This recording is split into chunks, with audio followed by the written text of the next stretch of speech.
உடம்புல எங்கே கட்டி இருந்தாலும் கட்டிகள், கொழுப்பு கட்டி, கொழுப்பு கட்டி, நார் கட்டி, தசை கட்டியும் கரைக்கும். நீர் கட்டி, தேவையில்லாத அந்த உள்ள சதையெல்லாம் கரைக்கும்.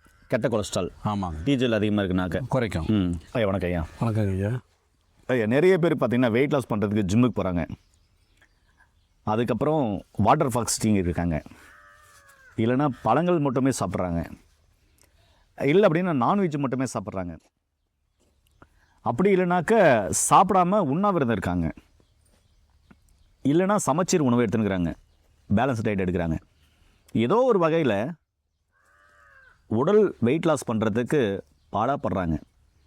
அதை விட்டுட்டாங்கன்னா திருப்பியும் இயற்கையான உணவு முறைக்கு மாறிட்டாங்க, லைஃப் ஸ்டைலுக்கு மாறிட்டாங்க அப்படின்னா திரும்பவும் வெயிட் கெயின் ஆயிடுது அப்படின்னு சொல்கிறாங்க.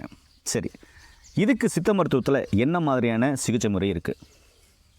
நம்ம கொள்ளு கஷாயம்.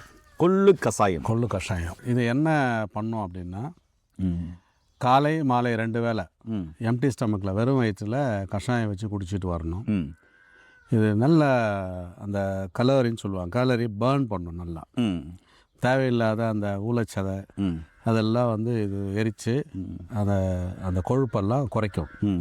இது உடம்புல எங்கே கட்டி இருந்தாலும் கட்டிகள், கொழுப்பு கட்டி, நார் கட்டி, தசை கட்டியும் கரைக்கும். நீர் கட்டி, தேவையில்லாத அந்த உள்ள சதையெல்லாம் கரைக்கும். கெட்ட கொலஸ்ட்ரால், ஆமாங்க, டீஜல் அதிகமாக இருக்குனாக்க குறைக்கும்.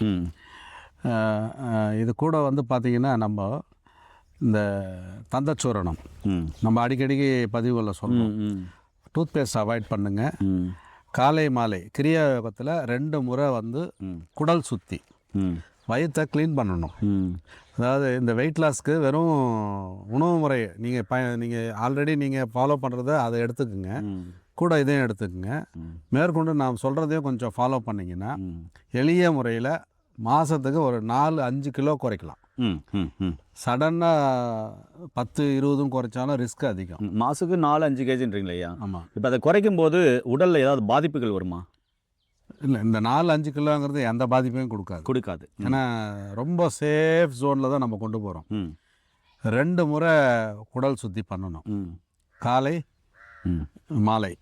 குடல் சுத்திங்கிறது எனிமா கேன் யூஸ் பண்ணுறதை பற்றி சொல்கிறேன், அது பயன்படுத்துங்க.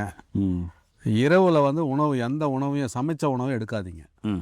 இரவில் வந்து ஃப்ரூட் சாலட்ஸ் ஒரு 1/2 கப்போ 1 கப்போ எடுத்துக்குங்க. அதுவும் ஒரு 7-7:30க்குள்ளே சாப்பிட்டுடணும். ரொம்ப லேட் நைட் சாப்பிட்டுட்டு தூங்குறது அதெல்லாம் வச்சுக்கக்கூடாது. அதிகமாக கண் முழிக்காதீங்க.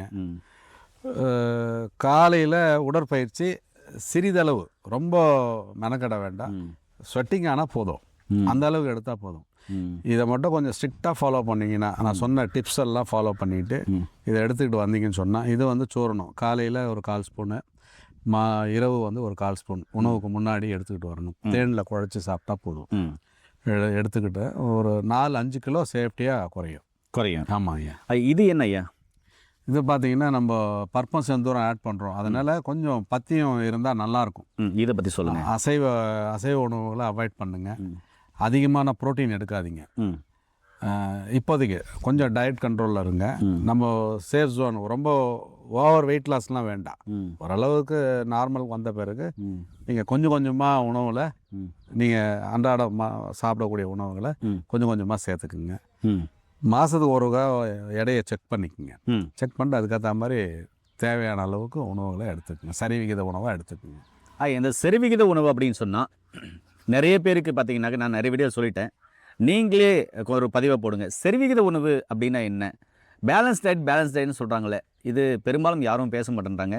இந்த பேலன்ஸ் டயட்னா என்ன, சரிவிகித உணவு என்ன, அந்த சரிவிகித உணவுனா அதில் என்னென்ன இருக்கணும், அது எப்படியெல்லாம் சாப்பிடணும், ஒரு புரிதலோடு கொஞ்சமாக சொல்லிடுங்க. நம்ம அனுபவத்தில் சொல்லணும்னா, ஃபைபர் கண்டென்ட்டு, நார் சத்து உள்ள உணவுகள், நீர் சத்து உள்ள உணவுகள், கீரை காய்கறிகள் சேர்த்துக்குங்க.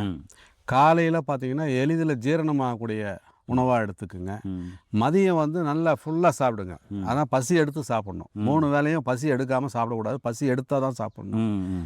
மதியம் மட்டும் நல்லா ஃபுல்லாக சாப்பிடுங்க, ஒன்றும் பிரச்சனை இல்லை. ஆனால் பசி அடங்கிடுச்சுன்னா அதோடு எழுந்துக்குங்க. வயிறு முட்டை சாப்பிட வேணாம்.